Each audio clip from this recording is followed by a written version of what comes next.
Thank you, Andrew. Thank you. Okay. So let me show the screen. Okay. And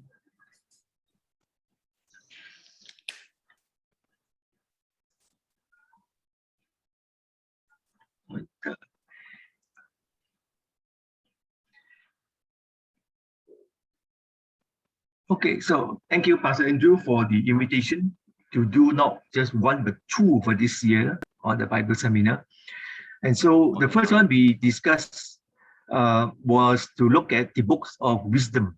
So the Old Testament wisdom books, and how did the ancient people learn wisdom, think about wisdom, and pass on wisdom. Okay, so I think that will be the interesting thing about what we can learn from them today. So to start off, let me just introduce you to just a few topics. Okay, first, I think in the churches today, we find that there is a lot of teaching.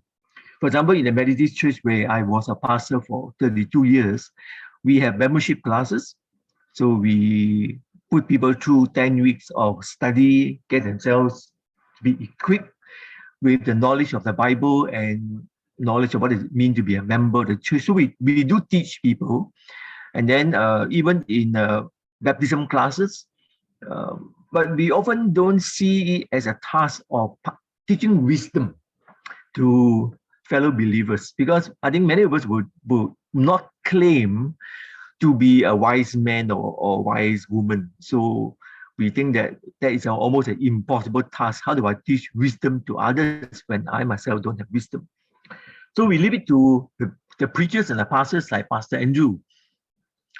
And maybe he might say, well, I think I'm only a teacher. I don't see my teaching as wisdom.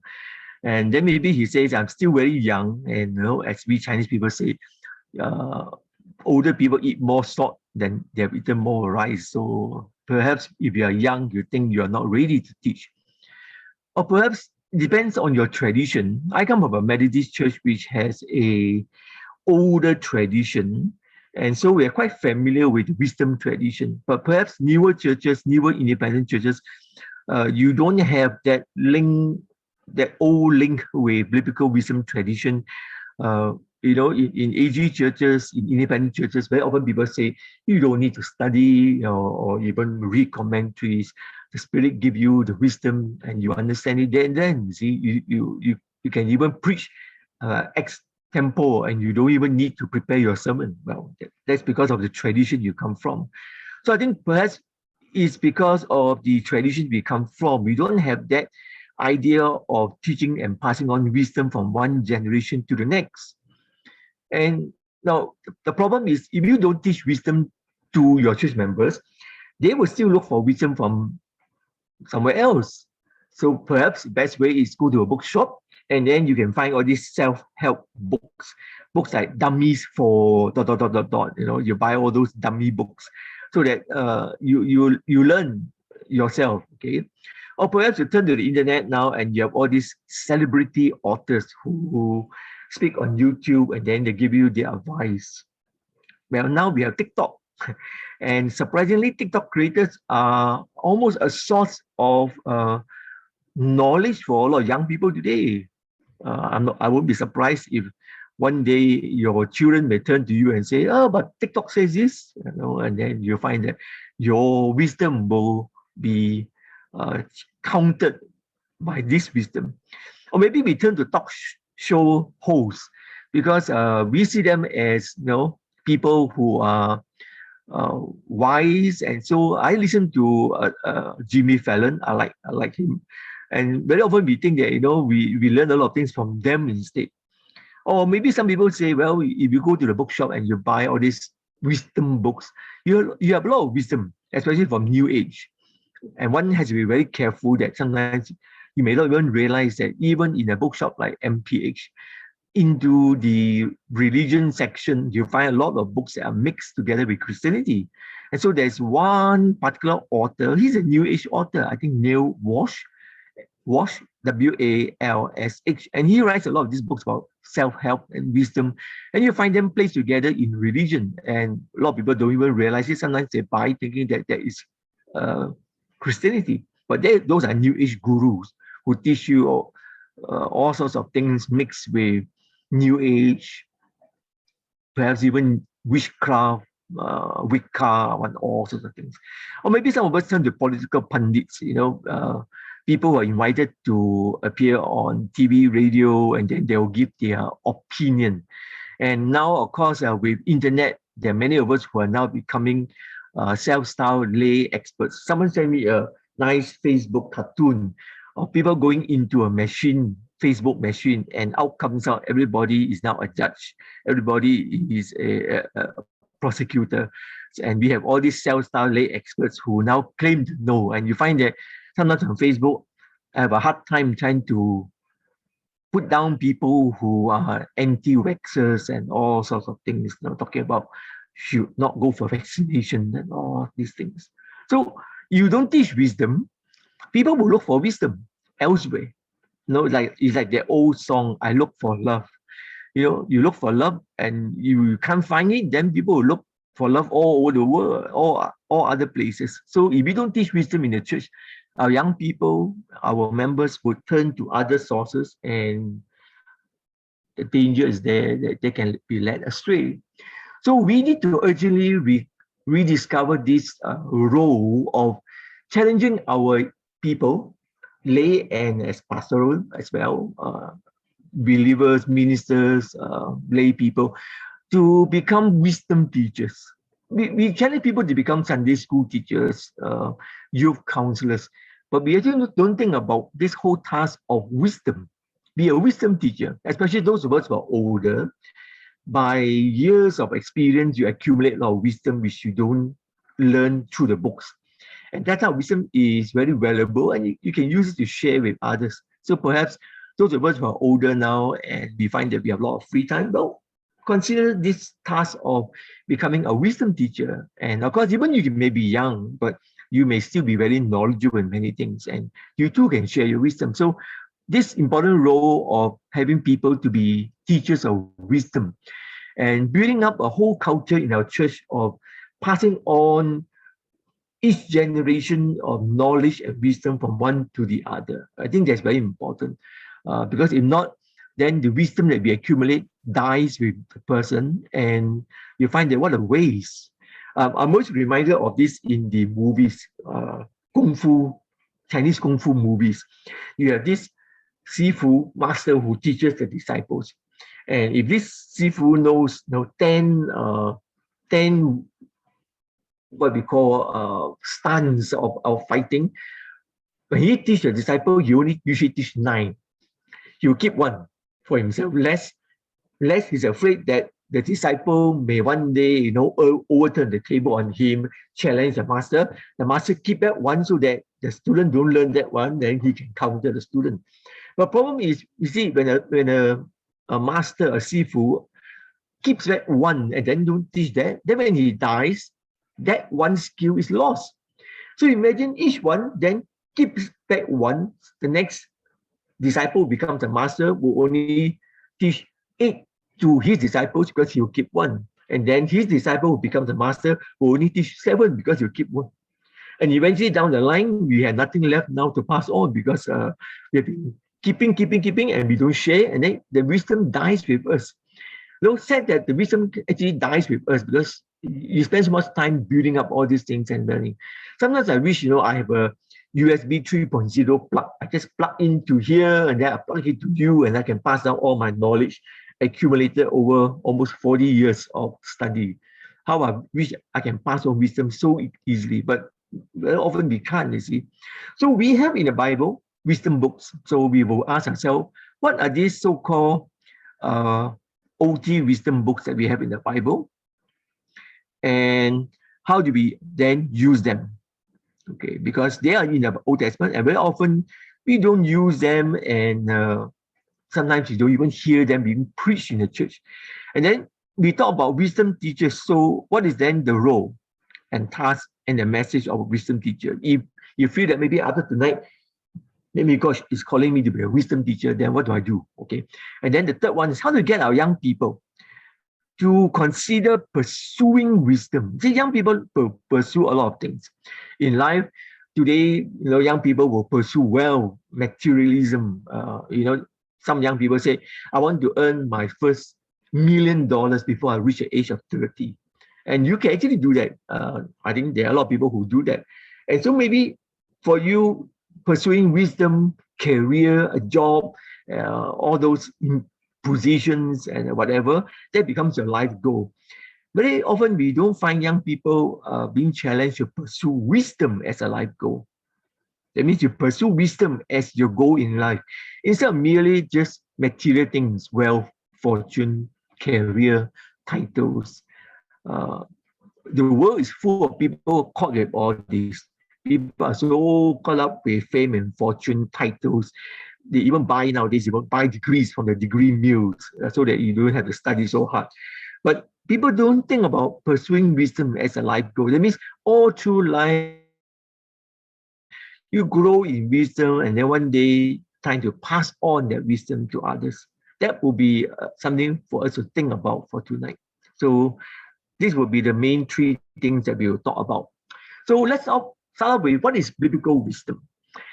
Biblical wisdom is the wisdom that you find in the OT and NT. Of course, in the world, we do have secular wisdom.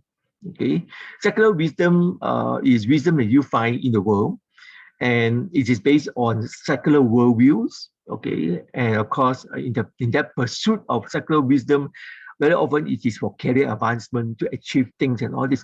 But biblical wisdom is slightly different. Okay, biblical wisdom is not merely knowledge; it is more.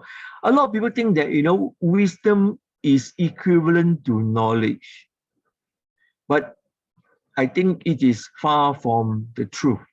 Wisdom is not knowledge. Let me give you an example.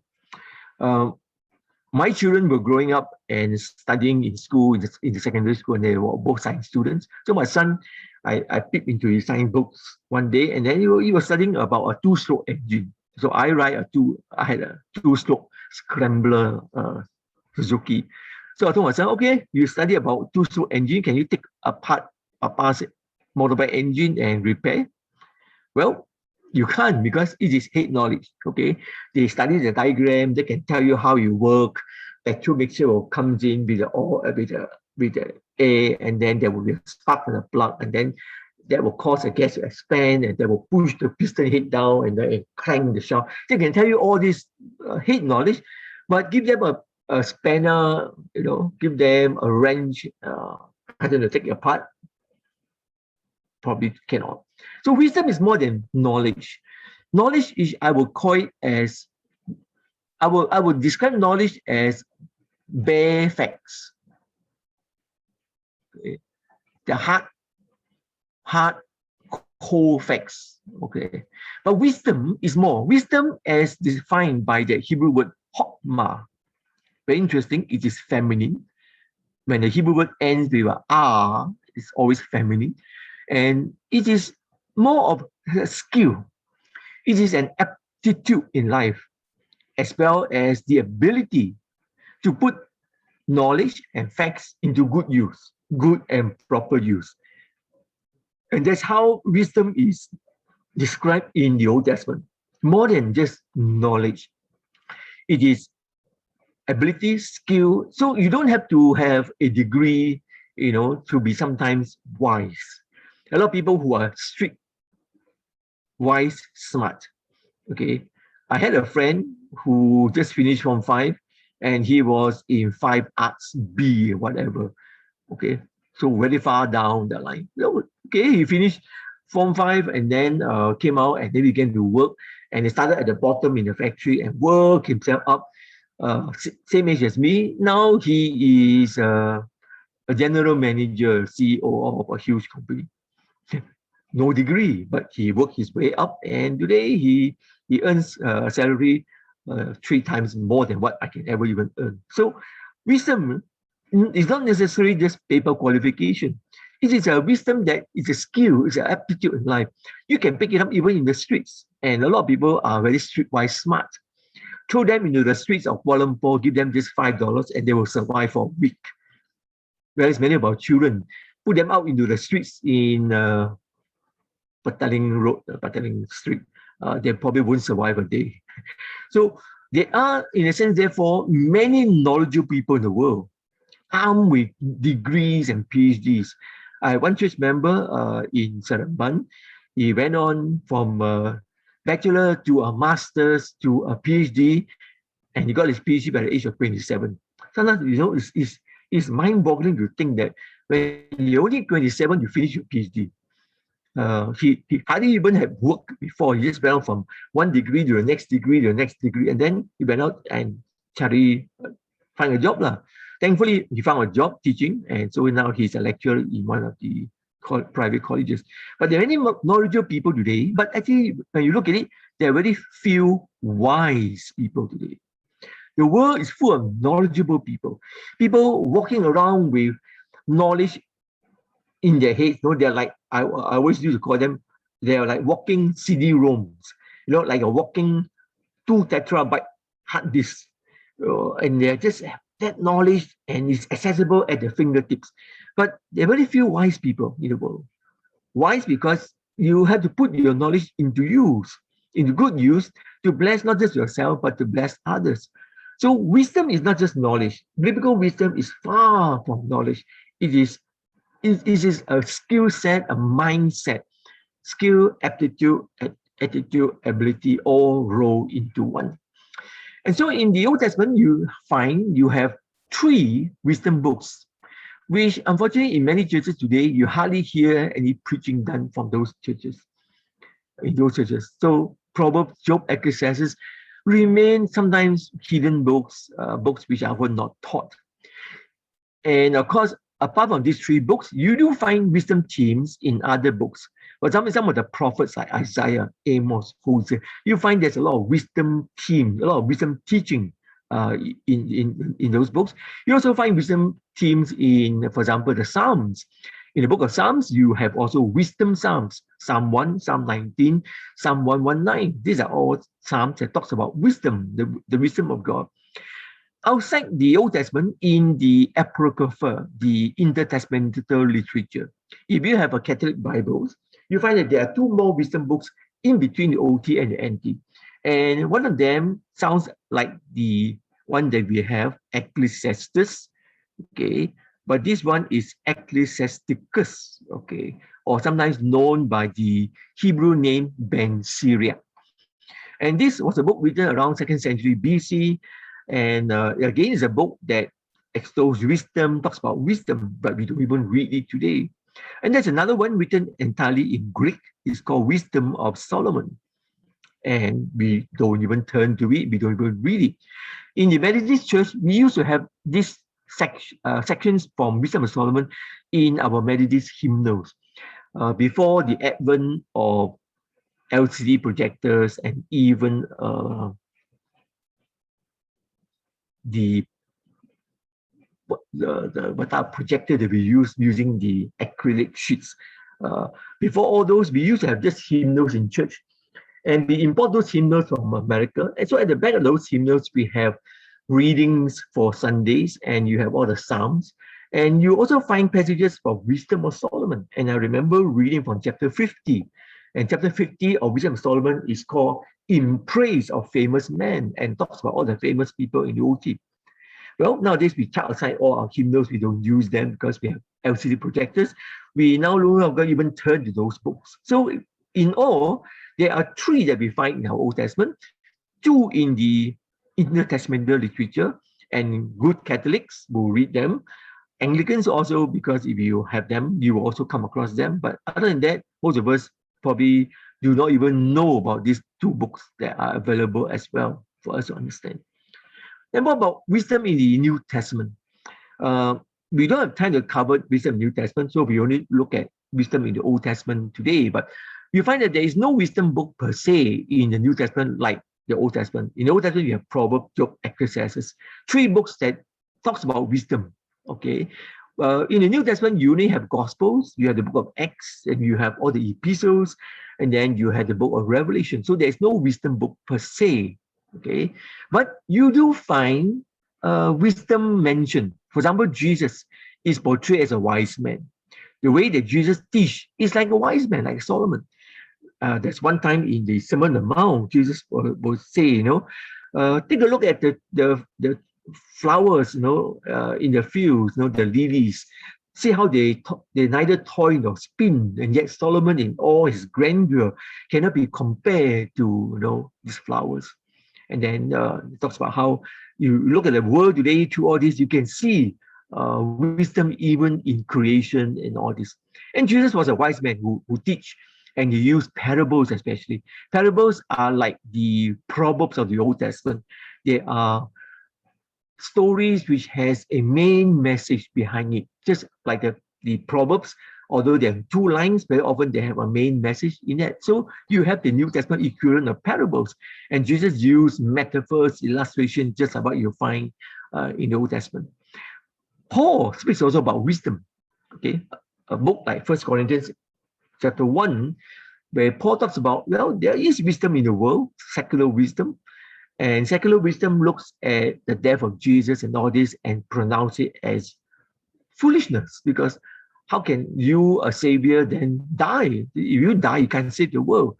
And so he contrasts that with the wisdom of God. And he says, well, yeah, the cross is foolishness to the wisdom of the world, but it's wisdom to God, because God knows how the savior must die on the cross before he can save. So Paul talks about wisdom, a different type of wisdom that we find in the Bible compared with the one in the world. And of course, Jesus is portrayed many times like the wisdom of God. Colossians 2, especially about Jesus as the one that holds everything together, and he is the wisdom of God par excellence. But as I said, we only have time to focus on just Old Testament wisdom. So let's begin by looking at what are the purpose of these three OT wisdom books. Well, in the three wisdom books, you find two different types of genres or two types of form. That means they employ these two forms quite predominantly. Okay, the first one is the didactic type. That means when you look at the book, you realize that this book contains teaching material. Didactic comes from the Greek word didaskalos, which is a word which means teacher, and come, of course, from the verb didaskalen. So didactic literature is there for teaching purposes. So in a home, we find the father will teach the son using proverbs. Son, listen to your father's instruction and to your mother's advice. So the father will teach and then put it in a very memorable form of using proverbs. Or you can find it in a more formal setting. So you have both informal setting and formal. In a formal setting, perhaps in a wisdom school, you sign up and join a wisdom school where your teacher is the master, and he gather among himself disciples, and then you learn from the master, and the master will teach you.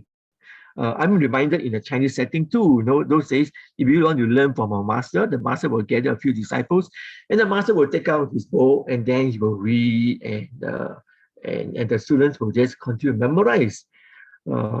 So I'm very picked because I never learned Chinese. I grew up in English kindergarten all the way to primary, secondary. So I never learned Chinese. But I can imagine when you learn, when you learn from a master those days, and you read classics like Yan Chi Cho Sing Bun Si. Wow, you learn those kind of classics, and you learn to memorize them, as the master teach you, and you also recite it, and then you learn by heart. Okay, so you use this type of teaching for learning, for teaching purposes. This type is found mainly in Proverbs, especially chapters 10 to 31, which are full of proverbs. If you average them out to about 20 proverbs a chapter, there are at least 21 chapters here. Okay, so times 20 proverbs, you have 600 over proverbs. That's quite a lot to learn.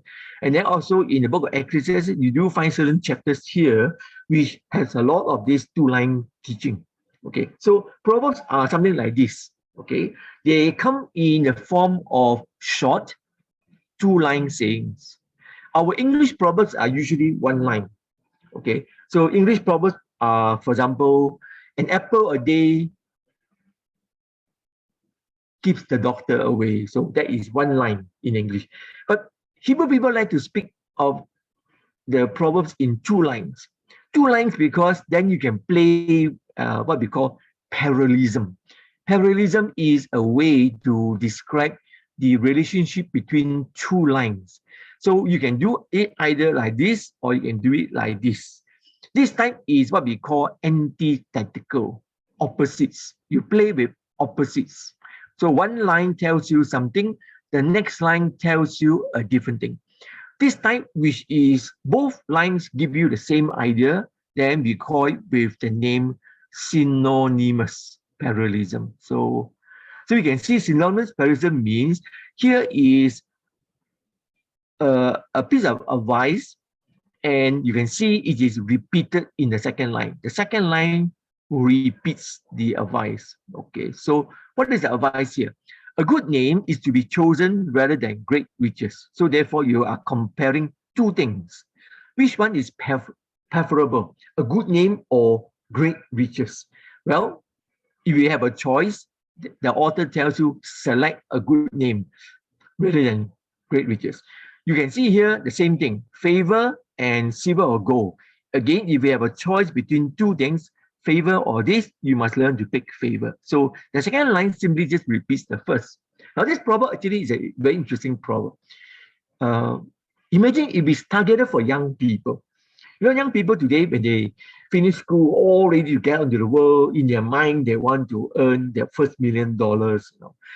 In my time, when I was a youth, I won't tell you how long that is, but you can imagine how long that is. We used to have what we call the 1, 2, 3, 4, 5 Malaysian dream. Have you ever heard of it? The 1, 2, 3, 4, 5 Malaysian dream. That was what we dreamt that we would achieve. Okay, so 1, 2, 3, 4, 5 is simply one wife, 2 kids, 3-bedroom house, 4-figure salary, 5-figure bank account. That was our dream. Today, of course, young people will dream of the 5 C's: cash, condo, credit card, country club membership, all the CCCC. Okay, so if you have a choice and you in life strive so hard, I must earn great riches. Well, we forget about our name. And the old ancient people tells us that if you actually chase after a good name and preserve your name, that's far better than riches. Because you see, if you lose your name, that means you lose your reputation and whatever. If your name now is dragged through the mud, it's very hard to get back your reputation, your name.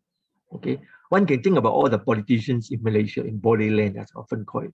You know, terrible fellows. You can see how, and now you see, they're all the other number by all shown to be what they are, either racist, whatever, good they may be. They have lost their name, and the name is terrible. Okay, so we make fun of their names. You know? So a name and great riches, we may think that a name is nothing more. Great riches, I'll chase after it. No, if you lose a name, terrible. Imagine, no, you lose a name, forever people remember. That's Petaling Jaya. You know, this terrible son, you know, the useless son, you know, and that reputation sticks with you. Okay, so a good name is actually harder to keep. Think of in America when you marry into a family with a good name. You know, in America, there are some of these families with very good names. You marry into them, wow, you are like marrying into royalty. What are the good names? The Kennedys. You know, the Kennedy family. John Kennedy, Robert Kennedy, all this. You marry into the Kennedy family, wow, you have a great name. Or you marry into the Rothschilds, or the Pulitzer, the one who invented the Pulitzer Prize, or Hemingway, you know, Ernest Hemingway, the author. Imagine you carry a name, Andrew Lau Hemingway. Wow, amazing name. Okay, so in a way you can see Proverbs are telling us between two things, what may seem lesser will prove to be of actually better value than even this. Or you can play with opposites. The but tells you that one line is the opposite. So here is definitely the positive side. A wise son makes a glad father. See, both are positive. Here, if you have a foolish son and you have the negative part, it's a sorrow to the mother. I see it's a negative. So you find here the contrast between the two lines. One tells you, you pursue this one, you pursue a good one. Don't end up pursuing the wrong one. This is negative. See, but a foolish son is sorrow. So you have the opposite of it. And so you can imagine when you have two lines, you can play with the two lines. First line, you can put it in positive. Second line, you can put it in negative. First line, you can put it in a positive. Second line, you can put it in positive. Or first line, you can put it in negative. Second line, you can put it in negative. There's so many ways to play with the two lines. And so when you study the Proverbs, you can imagine, it's amazing how creative the Old Testament people are when they distill their wisdom into two-line sayings and then leave it down to the young people and tell the young people, memorize this. This is for your good, actually. Okay. The second type of wisdom that we find are the longer poems. We call this with a name speculative or philosophical type of wisdom. This type of wisdom is not two lines. You need more than two lines to definitely say something like this. This type are the discourses, okay? Longer discourses, longer sayings. And they basically challenge people to think critically. Don't just accept, think about it, reflect, especially. Very often we don't even do enough reflection, okay? And when you think about it and reflect on it, then you begin to distill and understand the wisdom. And it can be critical sometimes in this thinking. It can be skeptical, but not necessarily always critical. But you can challenge what we hold sometimes dear to our heart. And it challenges us and subverts. I like this word, subvert. Sometimes it subverts our thinking, force us to ask questions. Really? Is it really true? Okay. For example, this law of retribution. The law of retribution is that law that says you reap what you sow. Okay, it's a very simple law. You reap what you sow. And in life, it is, I would say, 90% true. You reap what you sow. So if you are told, for example, in the Proverbs, don't be lazy, learn from the ant, be hardworking. So if you're like the grasshopper who plays the whole summer and never work hard and save up food like the ant, winter comes and then you find that you run out of food and eventually the grasshopper dies. You reap what you sow. If you don't put in hard work and study, you're not going to get an A in your exam. If you don't work hard in early part of your life and you won't reach and achieve the career goals that you want. You reap what you sow. So the law of reputation is actually generally quite true. But in the books like this type, the speculative philosophical type of book, sometimes they challenge this. They say, hey, think of the story of Job. Job reaped what he did not sow. He didn't do evil, but yet look at him, he suffered so terribly. So it throws a spanner, someone could say. It throws a spanner into the works and jams up everything and jars up everything and forces us to ask, why is it not like this? Why doesn't it happen? It can perhaps even challenge our values, our worldviews, the way we look at life. For example, in the book of Ecclesiastes, it challenges us to think about life. Life is short. That's what the book of Ecclesiastes is telling us. And if you are a youth, you must remember Ecclesiastes chapter 12, verse 1.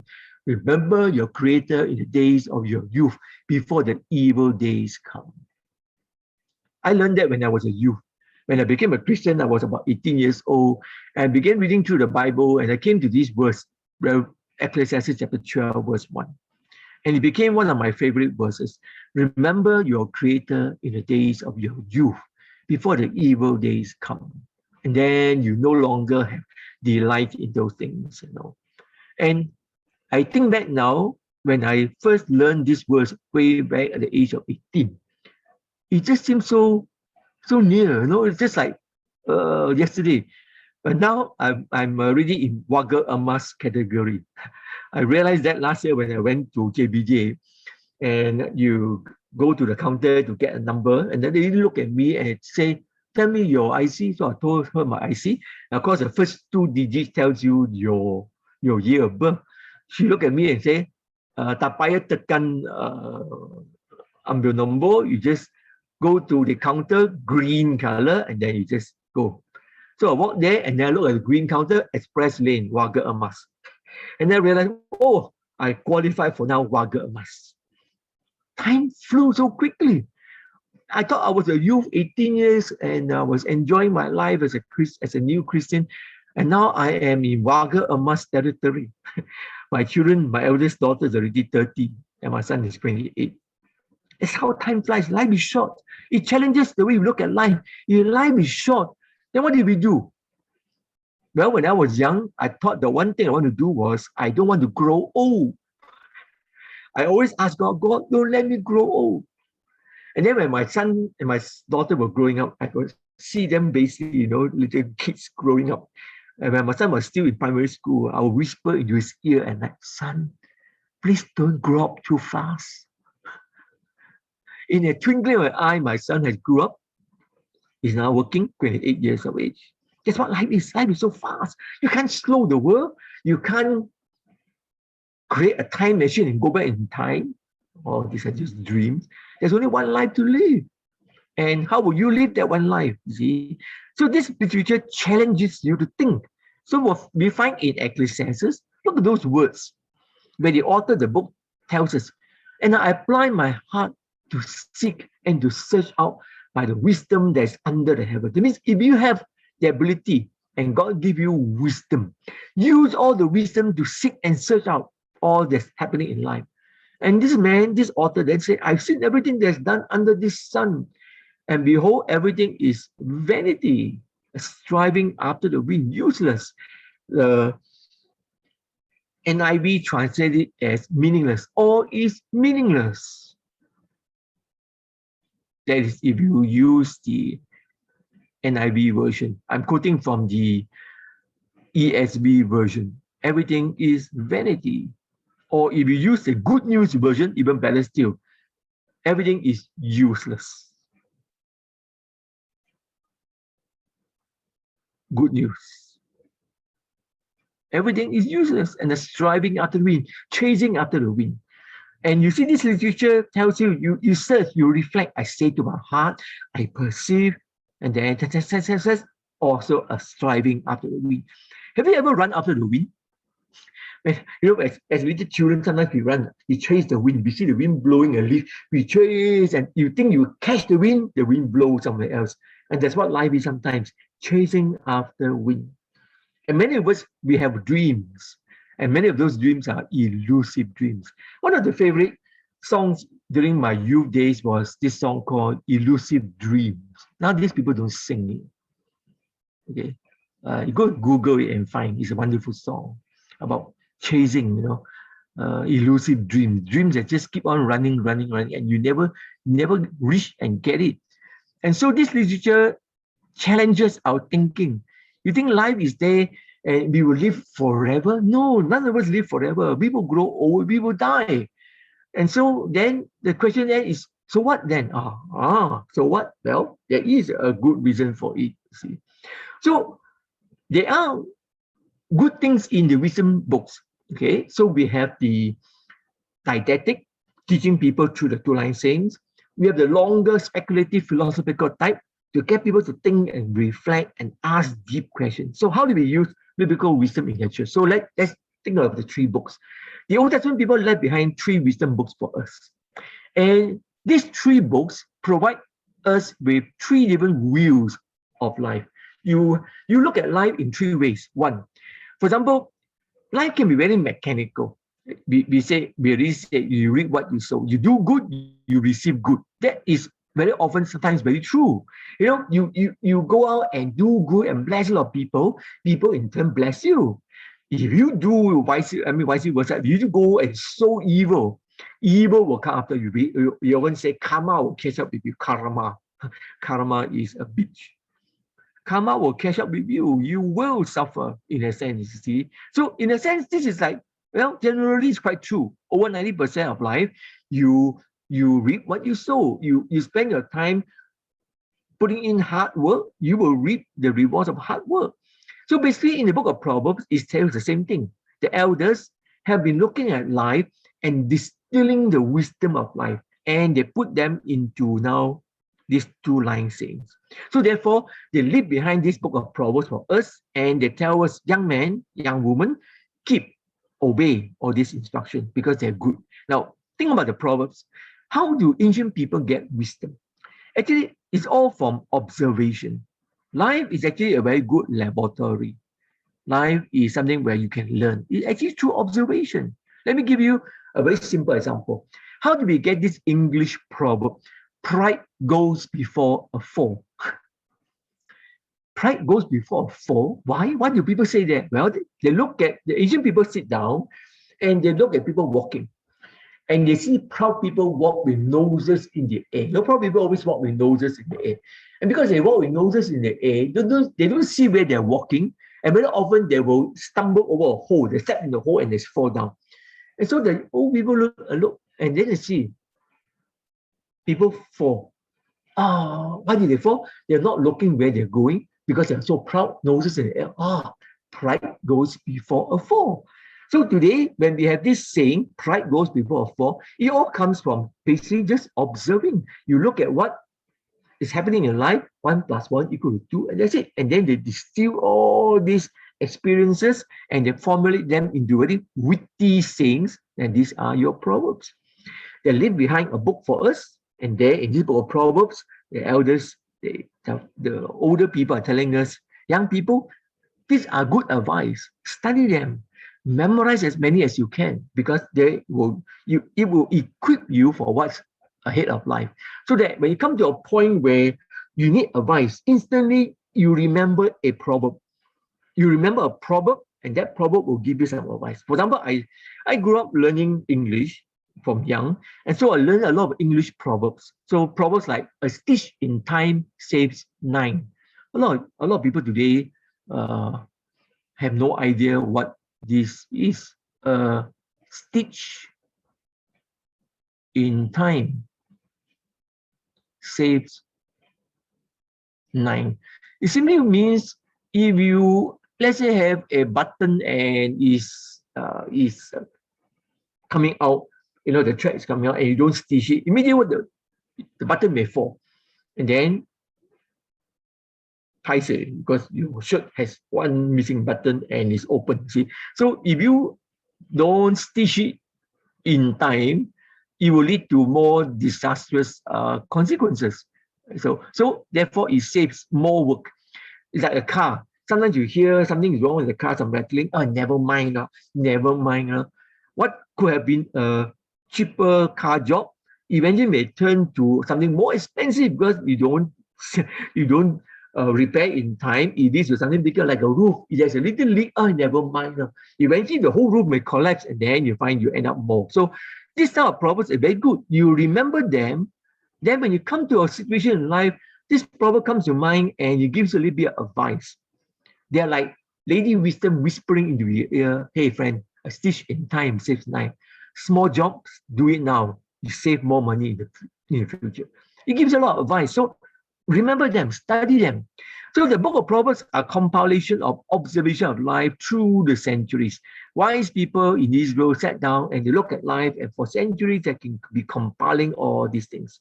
And so they leave behind very good things. So the father always warns the young man, the son, because the sons are the future leaders. In ancient Israel is a patriarchal society. So the target was often the male, the son, because you end up going to be the leader of the society. So the future leader. So the father therefore is concerned, if my son don't learn and walk well, who knows, one day you end up walking the wrong path. So my son, keep your father's commandment and forsake not your mother's teaching. Very good advice to the young man. And in doing so, they will guard themselves from two things which are still so contemporary. You see this in chapter 1. In chapter 1, from verse 8 all the way to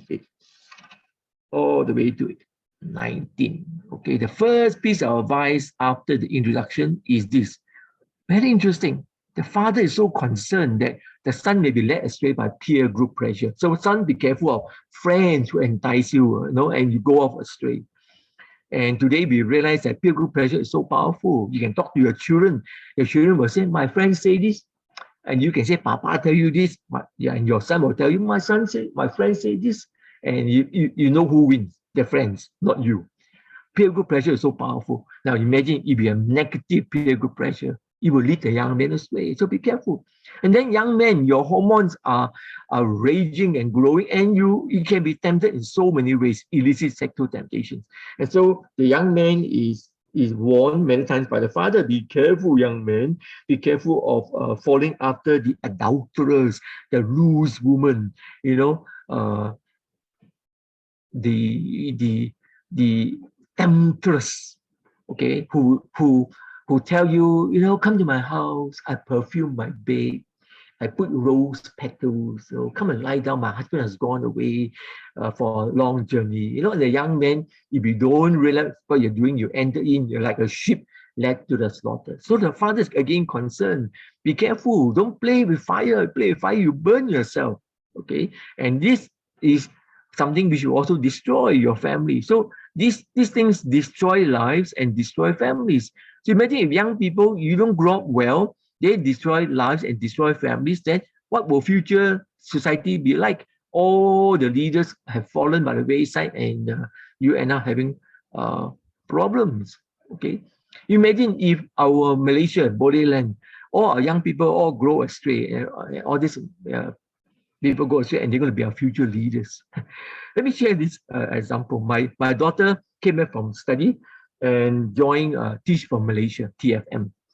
And so she became a teacher and was sent to a very notorious school in Kajang, SM Reco. And the school takes in a lot of students from the countryside and all this. And all these people are not well to do, Malay people, and the children come, and both parents work because they had to earn. And so very often the children have no role model except their older brothers and older sisters in Form 4, Form 5. So my daughter teach Form 1 kids. My daughter is very tall, 5'7" over. And so these Form 1 kids will only reach up to her chest. So one day she talked to this Malay boy, small little fellow. And she asked the Malay boy, what will you want to be when you grow up? And the Malay boy said, Mike Rampik. Seriously. Because to them, they look at their older brothers in 4, 5. They go to school on motorbikes with no license, no helmet, no insurance. They want to be a Mike Rampik. Then when my daughter asked this Form 1 girl, what do you want to be when you grow up? History Mike Rampik. All this girl can see is, I want to be riding on this guy's motorbike and be his history Mike Rampik. Now imagine, these are Form 1 kids. To them, there's nothing about career, advancement, goal, whatever. What they want to be, Mike Rampik. To the girl, history Mike Rampik. Imagine if one day this become our leaders. Finance minister will say, let's build all these racing tracks. Okay, no need to have insurance and road tax. You find that society will go havoc. See, so the young man is therefore prepared by the father. Be careful. Okay, all these things will lead you astray. So in the home setting, parents teach their children. We continue to do this, but nowadays you find even in our homes, we relegate that task now to Sunday school teachers. So sad. Today, we parents don't teach our children anymore. We send our children to Sunday school and we expect our Sunday school teachers to teach our children. No, parents must teach your children first.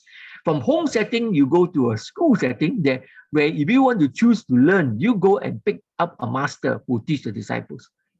And for example, in Greece, you have all these philosophers who run schools, and they attract disciples. You learn from Aristotle, you learn from Plato, you learn from Socrates. Okay, and that's how you learn wisdom. Okay, so in the book of Proverbs, therefore, you find it has 2 parts. 1 to 9 are the longer poems.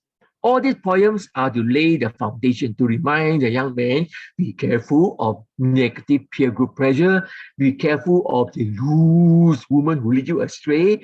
And so, son, listen carefully. Whose voice are you listening to? Are you listening to Lady Wisdom who will lead you to the right path? Or are you listening to Lady Foolishness who will lead you to the wrong path? Once you lay the foundation, then the next set of chapters, the 21 over chapters, are the short proverbs. 600 over proverbs to memorize and study. That's a lot. But you study them for our own good. Equip ourselves with all this wisdom so that when the time comes and you are challenged, a proverb comes to your mind, and that proverb leads you and guides you, and that helps you to go. So proverbs cover all sorts of areas. You'll be surprised that the old ancient wise men have thought about all this, and they tell you, okay, let's have some problems about obedience to one's family. That's why, a wise son makes a glad father. Finding good friends, be careful. You find wrong friends that lead you astray. Guard your tongue, especially. The tongue is like a small member, but yet can set the whole forest on fire. Avoid gossip, scoffing. A mocker is the one who scoffs or bear false witness against a person. See, the wise people warn the young people, be careful of things like this. And they cover a whole range of topics. Now imagine, today we have a book in our Old Testament which you can actually use in your youth meetings and to teach your young people.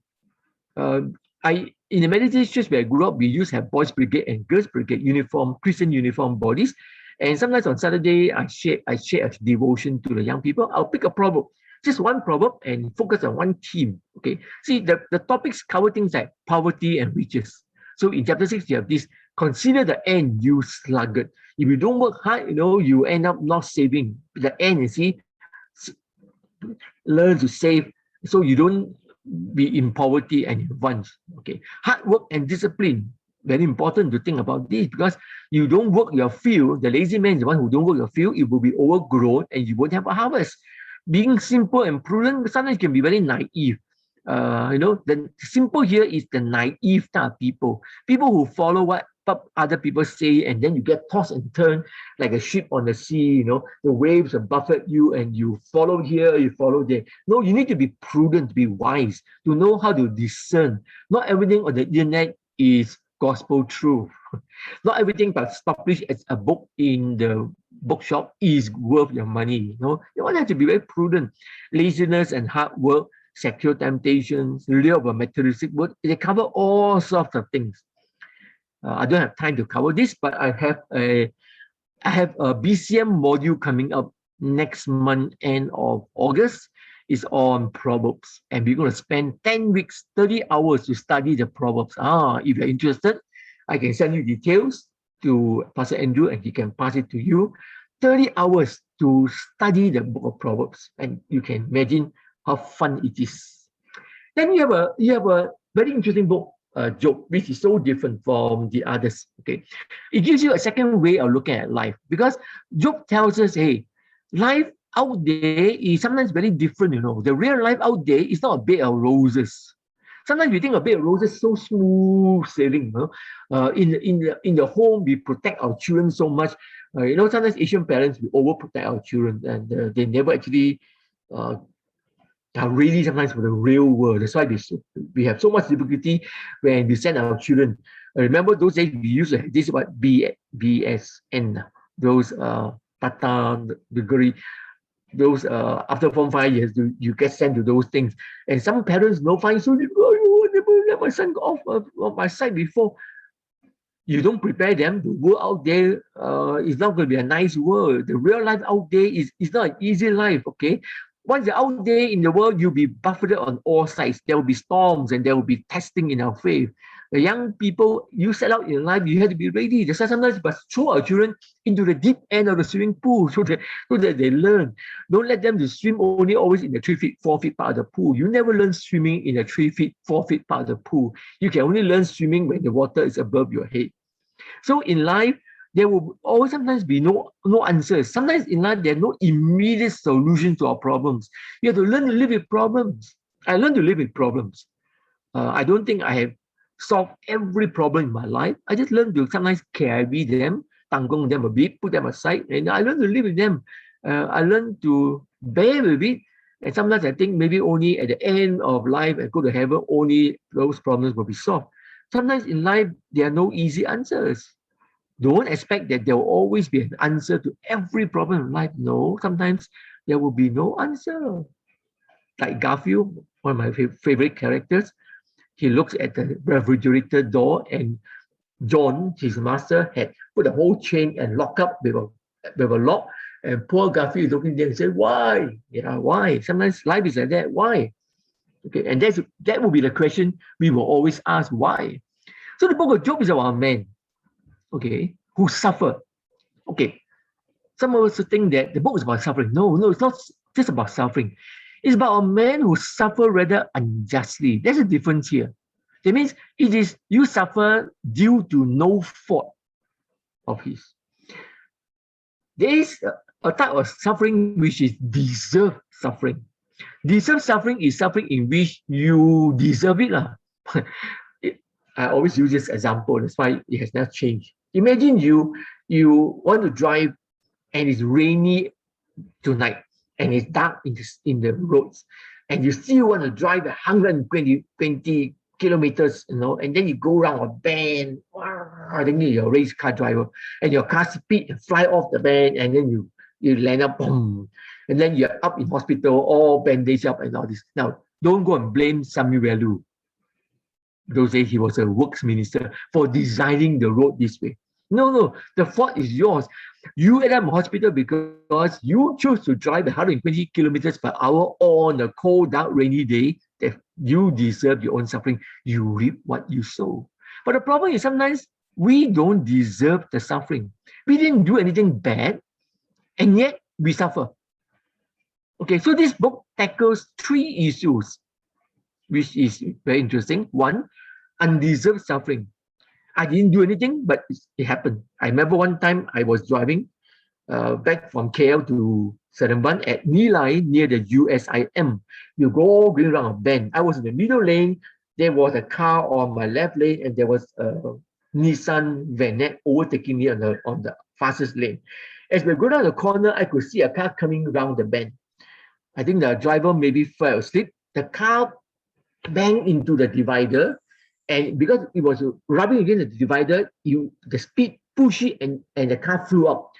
And for a split second, I could see the underbelly of the car. Right? Underbelly, you can see the whole exhaust system.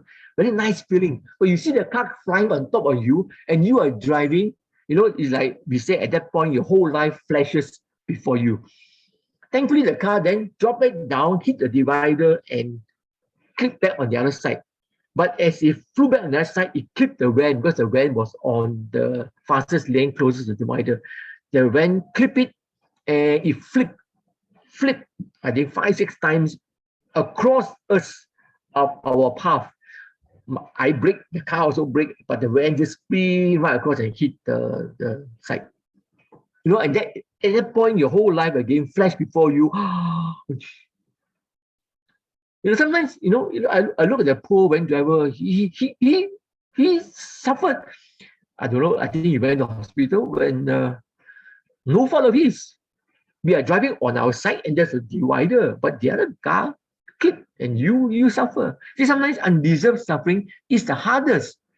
We didn't reap what we sowed. It's a law of retribution. If I reap what I sow and I deserve it, fine, fair. But I'm reaping what I did not sow. That's not fair. Then theodicy. Theodicy is like, why is there evil in this world? Why doesn't God remove evil here and now? Why does God allow evil people to prosper? These are the questions about God's action. Theodicy is human beings trying to discern why God acts this way, why God doesn't act in this way, and we try to provide solutions to life. Why does God allow the COVID to affect human beings? Why didn't God just stop the COVID from spreading to us? No easy answers. In life, there are no easy answers because life is not black and white. Life is all shades of gray. See, we like life to have answers, yes or no, yes or no. Sometimes life is not just yes or no. Sometimes life is maybe, not yet, wait. It can be so many other answers in between black and white, yes and no. Life is something like this, yes and no. You see? And so Book of Job is therefore a book about a man who suffered, and then 3 friends and 4 friends come and they try to find solutions, just like we will try to find solutions. Why is poor Job, our friend, suffering? But you find that those human attempts will fail because as human beings, we do not have all the answers.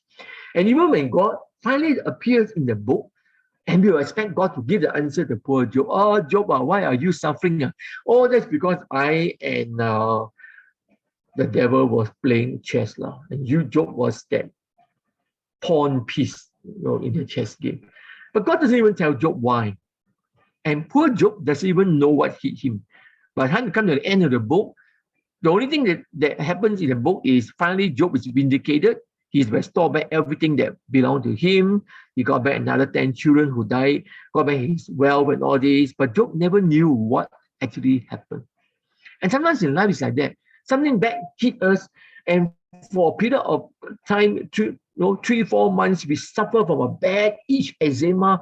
No doctors can cure, and you don't know why. And not there suddenly, then the sickness disappears. Years later, we look back and we ask ourselves, what happened? Huh? Why did I fall into that patch where I had this bad skin problem? We wouldn't know. We no answers. Until we go to heaven, then we ask God why. And then God said, oh, that time, that time I was playing chess with Satan. And then you were the pawn piece. Sorry, I didn't tell you earlier. Sometimes life is like that. God doesn't tell us all the time why we are suffering. And sometimes it's better not for us to know why we are suffering, because if you know, so what? For example, if you find out that you have cancer, and because you eat too much kiang hu, too much salted fish, so what? You will still die. And maybe you die a bit more knowledgeable, knowing what killed you. No? That's all, see? So what's the benefit of knowing from the doctor, too much kiang hu kill you. No? So what? I still die in the end, see? So the book of Job is really a book that challenges all our views about life, about everything. We think that I read what I sow, I'm a good man, so I must read good. No, sometimes evil fall upon good people. So Philip Yancey wrote a very good book. Why do evil happen to good people? Why do bad things happen to good people? Philip Yancey. And I think you should read that book. Sometimes if you are struggling with this, why do bad things happen to good people? So book of Job is therefore a challenge to the traditional view of you read what you sow. Because although this law seems to be a very mechanical, ironclad law, sometimes in life, it doesn't work like that. What if you reap what you did not sow? And undeserved suffering is one of life's greatest mystery. You know, in this month alone, 3 of our Methodist pastors passed away due to COVID, and including the wife of one of them. So Chinese pastor from, I think, Klang, Pastor Lim and his wife both passed away. Then another pastor, Yao Kafat, one of my friends, passed away. And then Ravi, I know Ravi from young, he was a clown, he also passed away from COVID. And it's one of the life great mysteries. Why, God? Why? Why did 3 of our pastors, Methodist pastors, die of COVID? See? Why are they reaping what I don't think they sow? Maybe because there were pastors, there were visiting members, but why did they die? So the book of Job generates all these questions, and to find these answers to every question why, well, it will take more than a lifetime. And sometimes there are no answers forthcoming.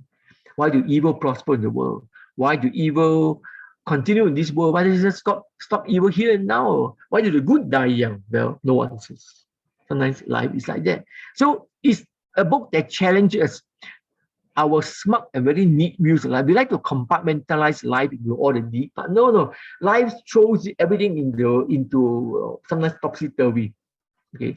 It also challenges us in the way we respond to people in suffering, because sometimes we are so careless in the way we respond to people. When we see someone having COVID, immediately in our mind we will ask, yeah, he deserved it. Maybe he had done something wrong.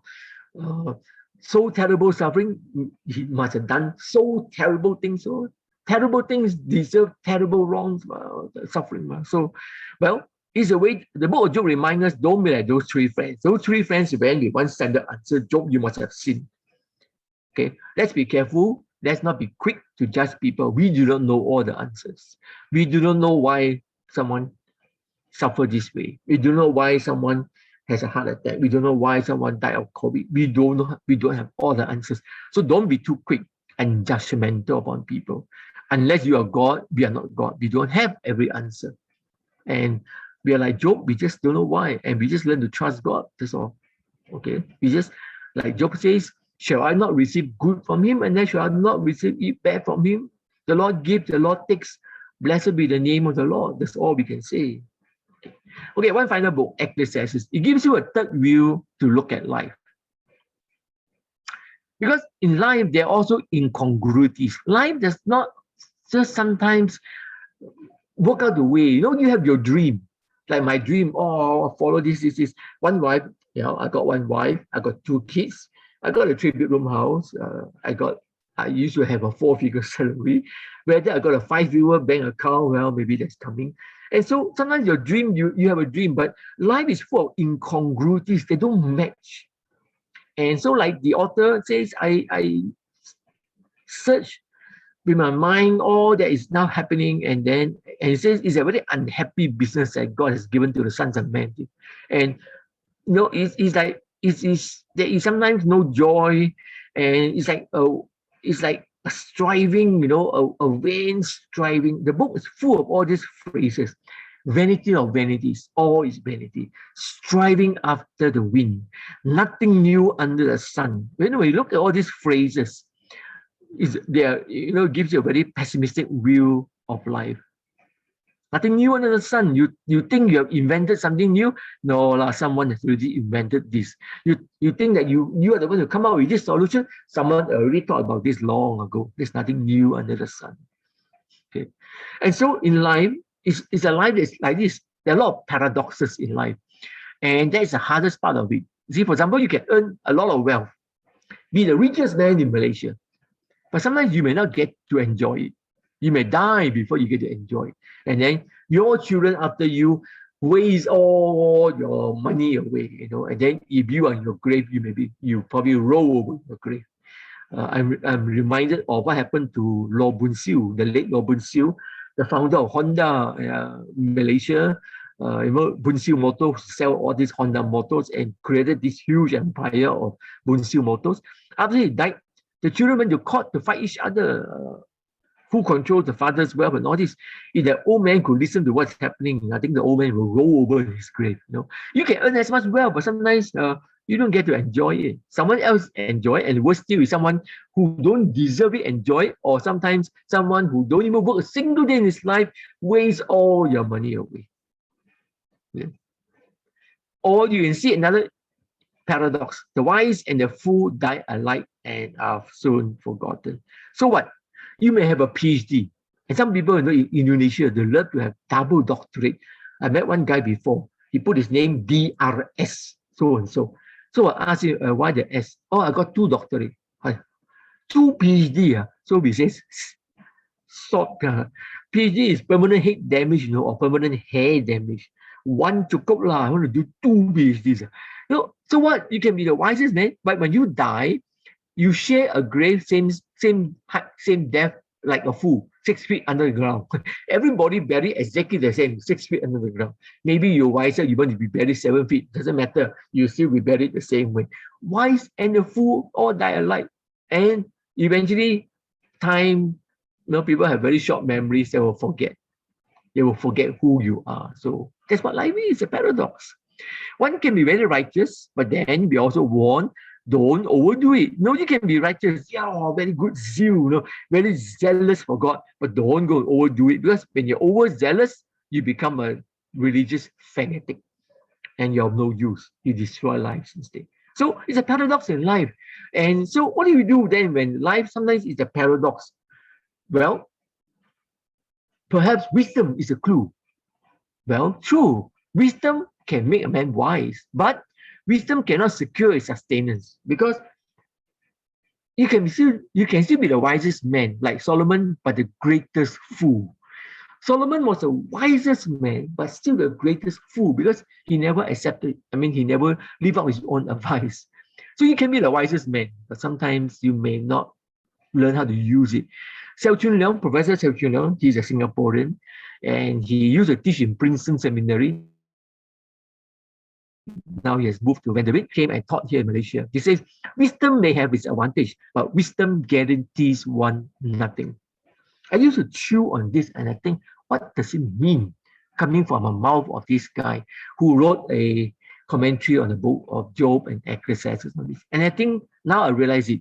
Yes, wisdom gives you a certain advantage, a certain age in life. Okay, maybe you have a little bit of age over someone else who don't have wisdom, but it guarantees you nothing. That means it's not a sure guarantee. It doesn't mean when you have wisdom, it's 100% you must have success. There are a lot of people with PhDs, but you look at the way they open their mouth, they can't even talk, can't even string the second sentences together. Malaysia, we are famous for producing doctorates. Sometimes you wonder, what are doctorates do they have? You can be smart, but sometimes you can be like our ISWAM minister. Wisdom doesn't guarantee you sometimes any advantage. So the truth in life about paradoxes is this: carpe diem. It is a Latin phrase which means seize the day. Carpe diem, seize the day. That means make every opportunity count. Don't boxia like young people, so much time to kill. Let's kill time. Those days when we were young, we talk about killing time. So what do? We hang around the department store, the shopping mall, kill time. Hey friend, nowadays I'll tell young people, you don't want time, pass it to us, some of us oldies. We will cherish the time. You want to kill time, bosia melepak. Wow, don't melepak lah, friend. Time is so precious. You melepak. Make every opportunity count, because once that opportunity goes, it doesn't come back. That's why like wise people have this saying: opportunity knocks only once, lightning strikes only once, don't just strike you twice in the same place. So if you miss that opportunity, that's it. It's gone forever. And young men, especially young guys, you like this girl, go lah, chase after her. Don't, you're very scared, very shy. Other than you won't get the girl, then someone else marry her, then you regret for the rest of your life. Too late lah. Make every opportunity count, because in life sometimes opportunity comes only once. How I wish life is like a computer game, reset button. I play Age of Empires when I was young. Sometimes when you play and you're losing, restart. So easy, restart the game. Restart the game, then start all again. Then already, enemy is coming this way, you build a fortress here, build a wall here. Hey, life has no restart button, sorry.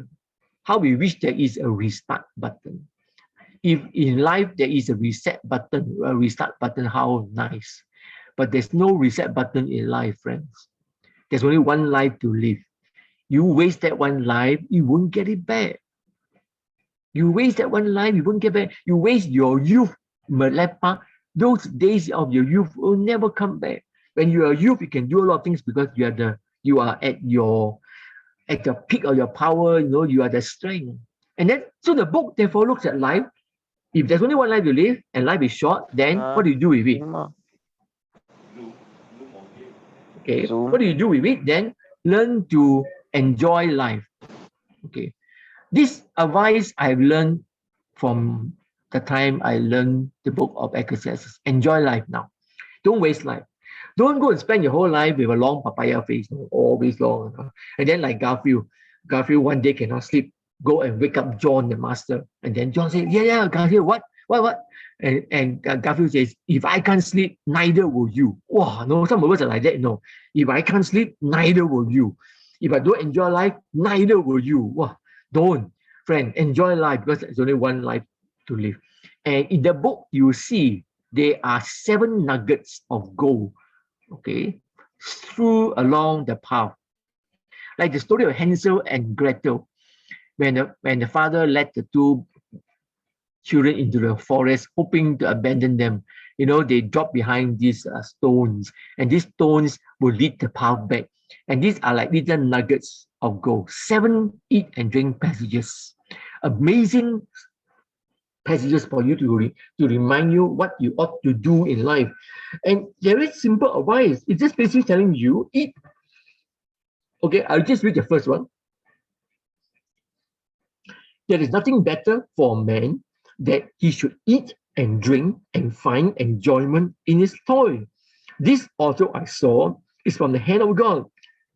For apart from him, who can eat and who can have enjoyment? See, in life, eat and drink while you can, because one day you may not be able to eat and drink all that you want.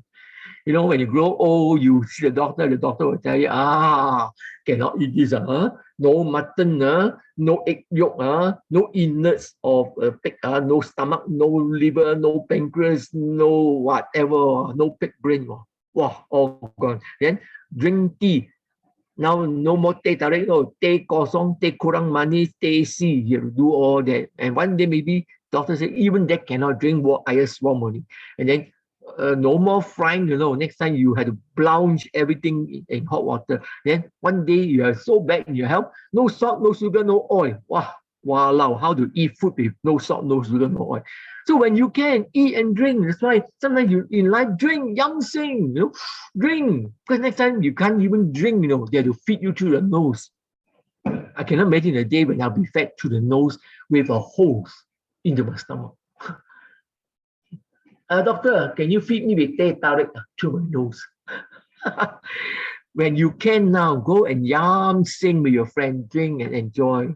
Because one day even roti canai also cannot, too oily. So eat and drink, it says here, because you never know the future. You never know how long your life will be, how many more years. I'm now, as to say, Wagga a month. I don't know how many days of my life ahead. I just live one day at a time. And so the secret in life in the book of Ecclesiastes is very simple. That wonderful chapter, for everything turn, turn, turn. There is a season, turn, turn, turn. A season for what? A time to be born and a time to die, a time to kill and a time to give life, a time to break down and a time to break up, a time to weep and a time to laugh, a time to mourn and a time to dance. There's a time for everything in life. Now is the time to enjoy, enjoy. One day it's time to mourn, then mourn. Go with the flow. And that's what life is. Now you're young, enjoy. Whatever you want to do, do. You want to see the whole world, go. Take a gap year. Okay, take a gap year, sail around the world, hitchhike. Sometimes we Asian fellas are so scared of doing all this. And so we never, and then we always grow old and then regret, I should have climbed the Great Wall of China. And now you're already 90 years old, how to climb the Great Wall of China. So in life, no regrets, because only one life to live. And so my favorite words, remember your Creator in the days of your youth, before the evil days come and the years draw nigh, when you say, I have no more pleasure in them. Yeah, when you grow old, that's it. Everything falls apart, your body falls apart, every part you have to change, you have to change your hip socket joint, do your knee replacement joint, everything change. One day you change so many parts, become $6 million man. And one day you just grow old and you die, and the dust returns to the earth where you came from, the spirit returns to God. Vanity of vanities, says a preacher, or is vanity. And that's what life is. Life is only one life, very short. Some people die young, some people die old. Nobody knows how long everybody has. Everybody has only one life to live. Don't waste. When you think about all this, you can see we have 3 wonderful books that we have been given. And so let me end up with this. And they give you 3 ways to look at life. Proverbs tell you reap what you sow. Mechanical, so do good, you get good. And so work hard, you get the rewards of hard work, which is generally true. But then be careful. Job reminds you also, you reap what you did not sow. Sometimes we don't do this evil, but evil still falls upon us. Somebody get jealous at you. See, somebody in the job don't like you being promoted, backstab you behind, talk to your boss about all this, and then you get demoted. You reap what you did not sow, but sometimes life is like this. Or Ecclesiastes, so what? In the end, death ends everything. King and pauper, whether you are royalty or a citizen, wise man or a fool, everybody still dies in the end. Everybody still dies in the end.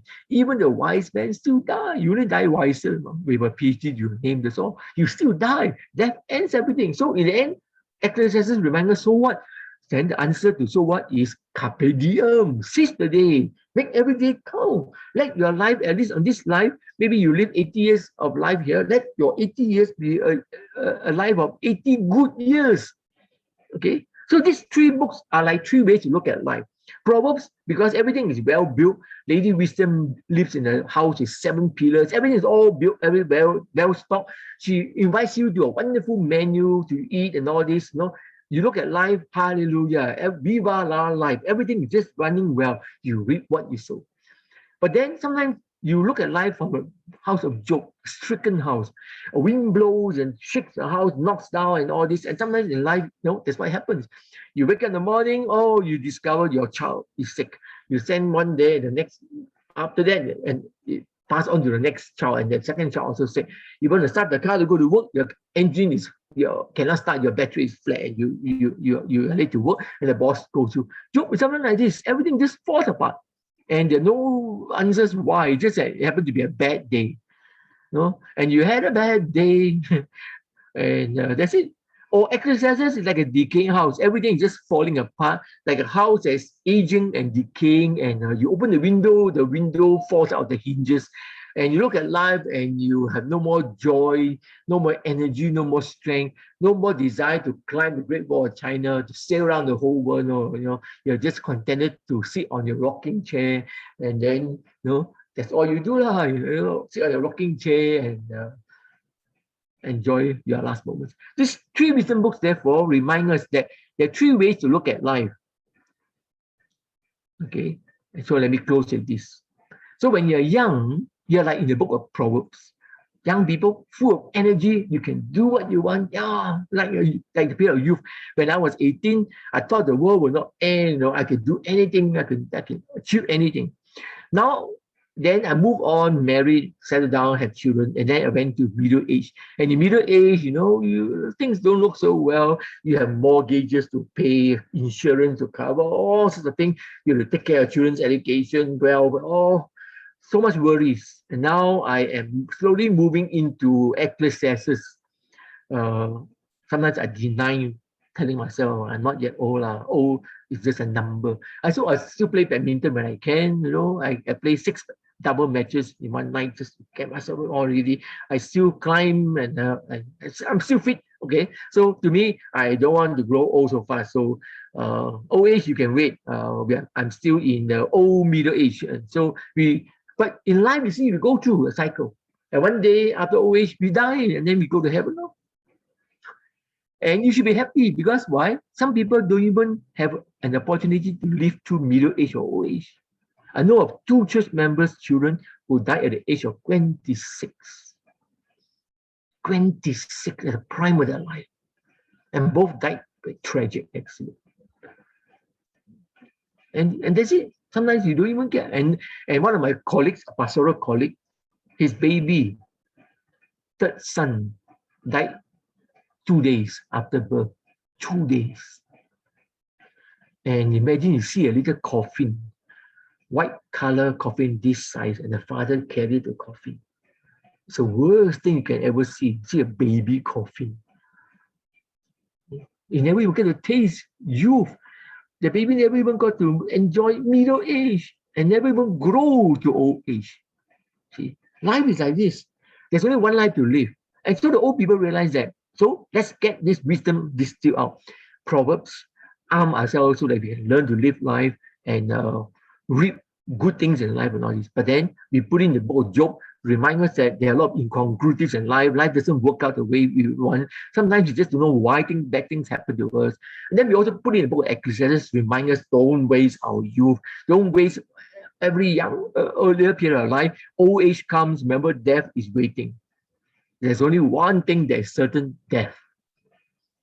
And so if death is there, then we better live life to the fullest and enjoy every moment. Don't be like some people on their deathbed and then struggling. I don't want to die. I haven't finished living life. I haven't enjoyed life yet. Too late. It's too late, baby. It's too late. So 3 wisdom books distilling out the essence of life itself, putting into books of Proverbs, Job, and Ecclesiastes, and now it's in our Bible. And yet we don't read them. We don't teach them to our people today. How sad. Okay, so if you really want to know what is life, how to enjoy life, go back to these 3 books. Use them, study them, share them. Those of us in the older house of Ecclesiastes has so much to share with other younger people. Even people in the house of Job can also share with people in the house of Proverbs. And we all keep moving and we all learn from one another. And that's what life is. So go back and read Proverbs, Job, and Ecclesiastes. Okay, so 1.5 hours. Okay, pass it back to Pastor Andrew. All right, thank you, Doctor. Thank you, Dr. Anthony. I hope you have learned something, but we are going to have very shortly, we're going to have a question and answer time. So we're going to right now want to take a break. Before that, we would like you to know that our Bible seminar is organized for free, and we are collecting an offering, which is a free will offering. So Bible seminar, every time you come in, you see there's a seminar going on, you can just invite your friends to come. There's no registration fees collected, so you can just pop in wherever you are. Now that we are all working from home, so it's even easier to join one. Okay, so but right now we want to collect an offering, a freewill offering, and we're going to also play a worship song to collect the offering. So you can follow the instruction that's on the screen, or if it's too fast, you want to take a photo down, and then after that you can give an offering as well. Okay, we're going to take about maybe just a couple of minutes of break. Okay, let me look at the questions.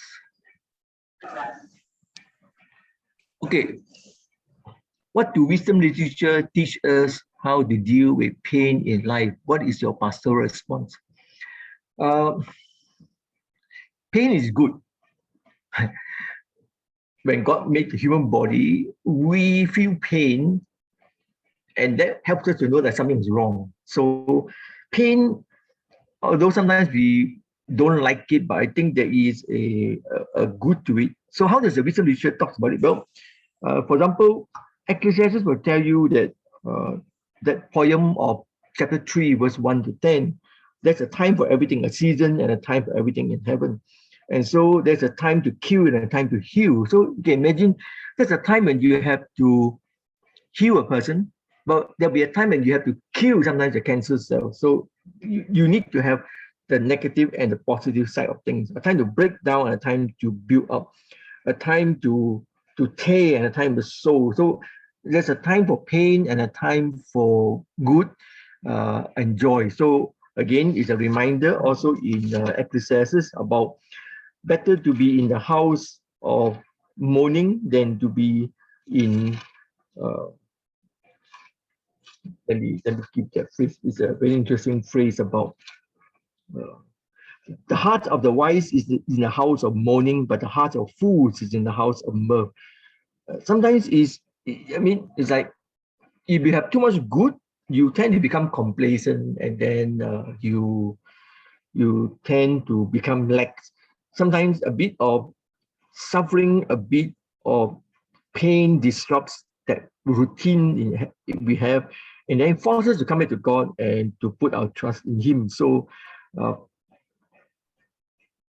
pain is part of that cycle. There will be time when we grow old, and as Ecclesiastes reminds us, and you don't like what's going to happen before the sun and the moon and the stars are darkened and the clouds return after the rain, in the days when the keepers of the house tremble. Very nice way of saying that the keepers of the house tremble are like your hands. No? When you grow old, your hands begin to shake, not because of coffee, caffeine withdrawal, but your hands begin to shake.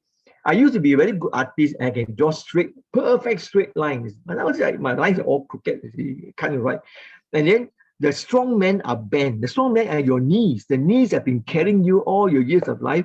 They carry under your extra weight because you put on the belly, and your grinders cease. Your grinders are your teeth. As you grow old, your teeth gets less and less.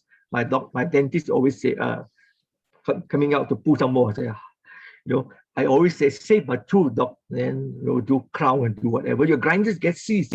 Then those that look through the window are dim. Those are your eyes. You see, now I notice I wear special glasses to read close up.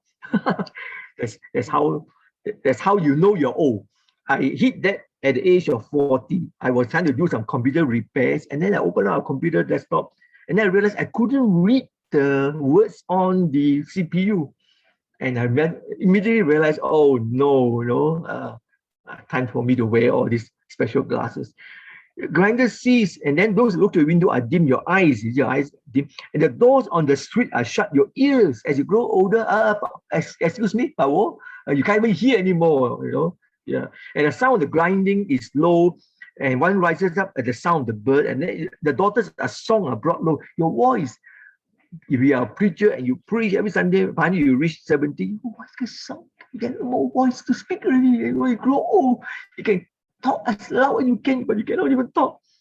And then the terrors are in the way. The almond tree blossoms, the grasshopper drags itself along, desire fails, man is going to the hole. As you grow old, death and pain and suffering are part of growing old, and that's what life is. So wisdom literature tells us when you were young, you were strong. Now when you're old, you're weak and pain comes. It's all part of life. There are ups and downs. So in life, learn to go with the flow.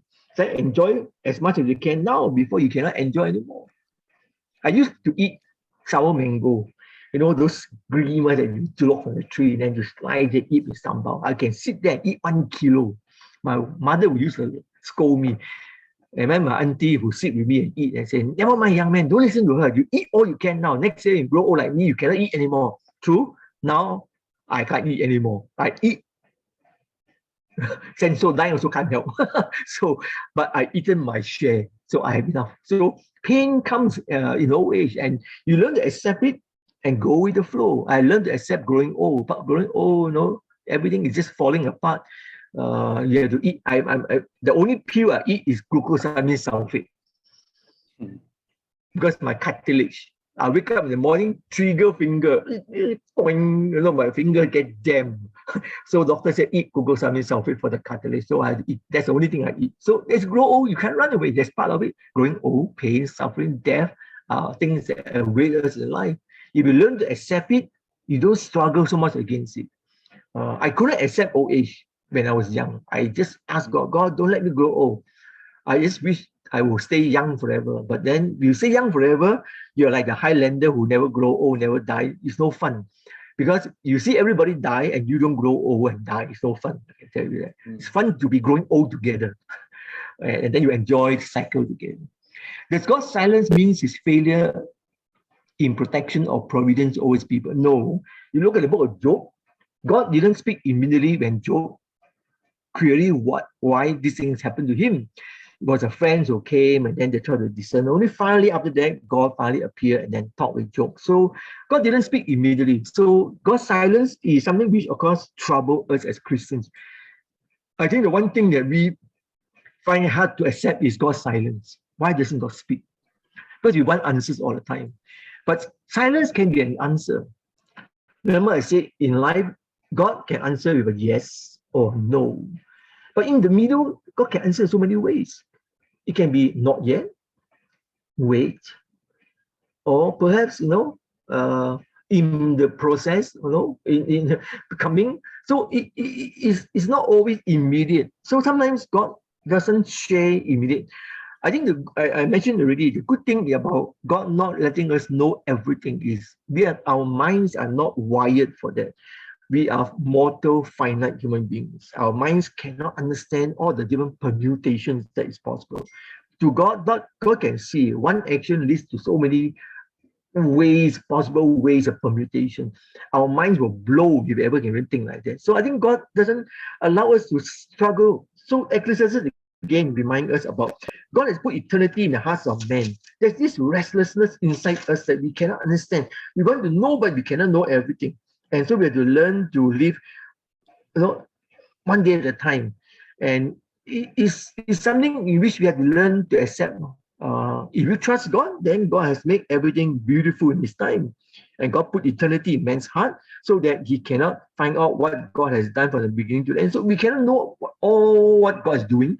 We cannot know all God's thoughts. Remember, God says in Isaiah 55, my thoughts are not your thoughts. My ways are not your ways. You cannot fully understand. If you can fully understand, we are God.